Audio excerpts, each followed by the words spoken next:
kejayaan yang lebih besar hanya akan dicapai kalau Perikatan Nasional PAS khususnya dan satu dapat sokongan yang lebih daripada orang bukan Melayu dan bukan Islam. Pemimpin-pemimpin UMNO, apakah yang akan dilakukan untuk menyelamatkan keadaan?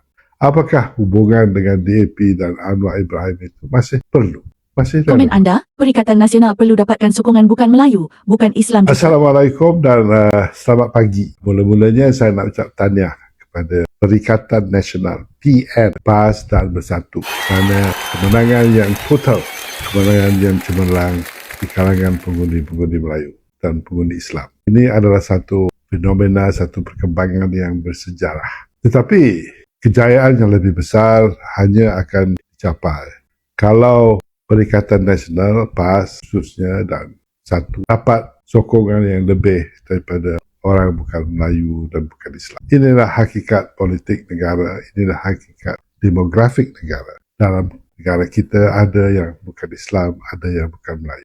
Tetapi itu tidak berarti kita tidak boleh mendapat sokongan mereka jika mereka memahami dan yakin dengan dasar dan perjuangan Perikatan Nasional. Oleh itu, walaupun gerakan gagal memberi sumbangan yang lebih besar, tetapi ini satu permulaan yang baik. Dalam hal ini, saya harap pemimpin-pemimpin Perikatan Nasional boleh mulalah usaha yang lebih gigih, yang lebih memberangsangkan, yang lebih efektif, yang lebih berkesan untuk mendapat sokongan orang-orang Cina dan orang-orang bukan Islam. Kalau zaman Rasulullah dulu pun di Madinah, kerajaan Islam, kerajaan Rasulullah dapat sokongan daripada Yahudi dan Kristian, malah menerima sokongan daripada negara China pada masa itu.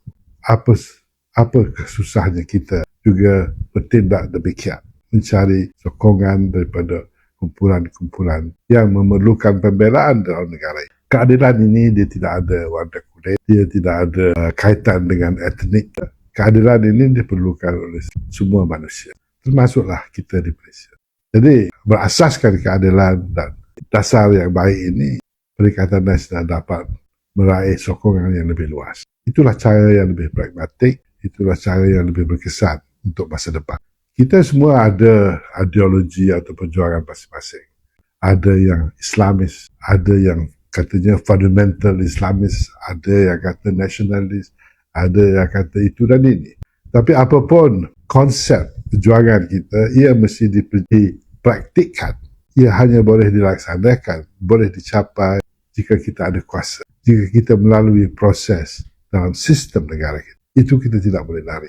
Kalau setakat hanya ideologi dan perjuangan dalam pemikiran kita tidak cukup untuk merealisasikan hasrat rakyat yang mahu pembelaan.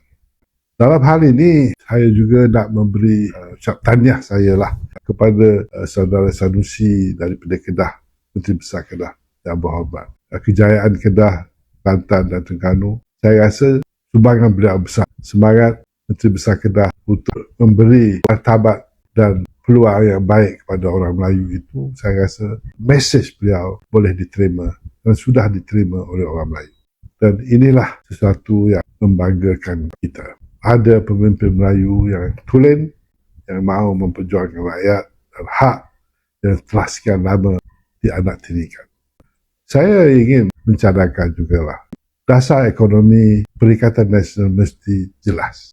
Kerana kalau kita nak sokongan orang India misalnya, orang India pun miskin juga. Dia dibawa di British ke negara ini untuk nenek moyang mereka, kebanyakannya penduduk getah. Dan kepincangan dalam kemiskinan dalam masyarakat India masih sukar untuk diatasi. Jadi untuk mendapat sokongan orang-orang India misalnya, tidak susah. Tetapi dasar ekonomi Perikatan Nasional mesti jelas. Tumpuan harus diberi kepada aspek-aspek ekonomi untuk membangunkan negara ini. Orang Cina pun super juga. Walaupun hari ini mereka lebih berminat kepada DAP kerana kononnya DAP memperjuangkan ketulusan, memperjuangkan keluhuran undang-undang, inklusiviti, keseksamaan dan sebagainya. Tapi kita jelas, kita lihat bahawa DAP juga tidak dapat merealisasikan hasrat ini. Itu cakap saja. Dan lama tak lama, orang-orang Cina pun akan mengenal DAP dengan lebih baik. Dan orang Cina juga, orang berniaga, kepada mereka kestabilan politik itu artinya perniagaan lebih baik. Jadi tidak semestinya sokongan Cina kepada DAP itu akan kekal selama-lamanya. Tidak. Jadi terpulanglah kepada Perikatan Nasional membuat sesuatu dasar yang jelas yang boleh dapat memberi sokongan dan pembelaan kepada semua kaum di negara ini. Akhir sekali kepada UMNO, saya kata jangan sedih. Saya pun orang UMNO juga. Dan kita dah tahu ini akan berlaku. Jadi kalau kita dah tahu ini akan berlaku, apa guna kita sedih? Yang perlu kita buat ialah, what is it now? Apa nak buat sekarang? Nah, itu yang perlu orang UMNO tanya. Setakat marah saja tak cukup. Setakat sedih saja tak cukup. Apa yang kita akan buat sekarang? Di sini, pemimpin-pemimpin UMNO yang masih boleh diterima oleh ahli-ahli mereka perlu membuat sesuatu. Apakah yang akan dilakukan untuk menyelamatkan keadaan? Apakah hubungan dengan DAP dan Anwar Ibrahim itu masih perlu, masih relevan? Inilah persoalan-persoalan yang mereka perlu jawab. Thank you. Sila subscribe, like, komen, share, follow untuk menerima notis video-video yang lain. Sokongan Tuan Puan membantu penghasilan karya video seterusnya.